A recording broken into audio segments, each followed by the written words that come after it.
আমার প্রিয় বোনেরা, আপনি যে কত দামি আপনি জানেন না, জানেন না আপনি কত দামি, অনেক দামি আপনি। আপনাদেরকে যেন ভোগের সস্তা পণ্য বানাতে না পারে আপনাদেরকে সচেতন থাকতে হবে, সজাগ থাকতে হবে, কনসার্ন থাকতে হবে। শয়তানের ওই হাতছানির দিকে আর নজর দেওয়া যাবে না। তাহলে কেন আল্লাহ তাআলা এই ফাহশা অশ্লীলতাকে হারাম করলেন? এক নাম্বার, এতে হিউম্যান ডিগনিটি কমে। দুই নাম্বার, এতে মানুষের অধিকার নষ্ট হয়। আপনি বিয়ে করেছেন এরে, পরকিয়া করেন ওর সাথে, এরকম আছে না নাই? স্ত্রীর অধিকার নষ্ট করেছেন। আপনি বিবাহ সম্পর্কে আবদ্ধ হয়েছেন তার সাথে, আপনি পরকিয়া করেন ওই ছেলের সাথে, আপনি আপনার হাজবেন্ডের সাথে বিট্রে করেছেন।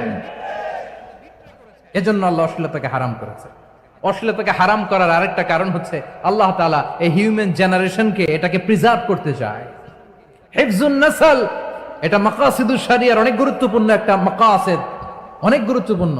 আপনার নাসল, আপনার জেনারেশনকে সংরক্ষণ করা। এই যে আসতেছে ফেব্রুয়ারি, কত ফেব্রুয়ারি জানো?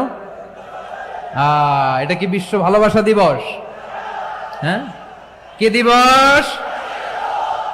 এই বিশ্ব ভালোবাসা দিবসের সাথে মুসলমানদের কোনো সম্পর্ক নাই। আমার প্রিয় ভাইরা, এই যে আপনি অবৈধ সম্পর্কে জড়ালেন, কেন আল্লাহ অশ্লীলতাকে হারাম করেছে দেখেন। বলতেছিলাম যে এটা আপনার নাসল, আপনার জেনারেশন, আপনার লিনিয়েজ, আপনার বংশকে প্রিজার্ভ করা। কে কার বাবা, কে কার মা, বাবা মা জানা, প্রজন্মকে প্রিজার্ভ করা, এটা ইসলাম ওয়াজিব করে দিয়েছে।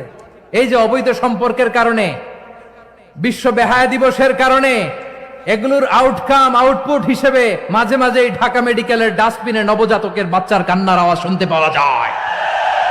চট্টগ্রাম মেডিকেলের ডাস্টবিনে নবজাতকের কান্না শুনতে পাওয়া যায়। বীর চট্টলার মুসলমানেরা বুঝতে পারলে আওয়াজ করে বলেন, এই যে চট্টগ্রাম মেডিকেলে যে নবজাতকটা পাওয়া গেল, ওর বাবাকে আমাকে বলেন, ওর বাবাকে, ওর মাকে, ও কোন ফ্যামিলির সন্তান কেউ জানে? আপনি হিউম্যান ডিগনিটিকে অপমান করেছেন না? আপনি তার ভবিষ্যৎকে অন্ধকার করেছেন না?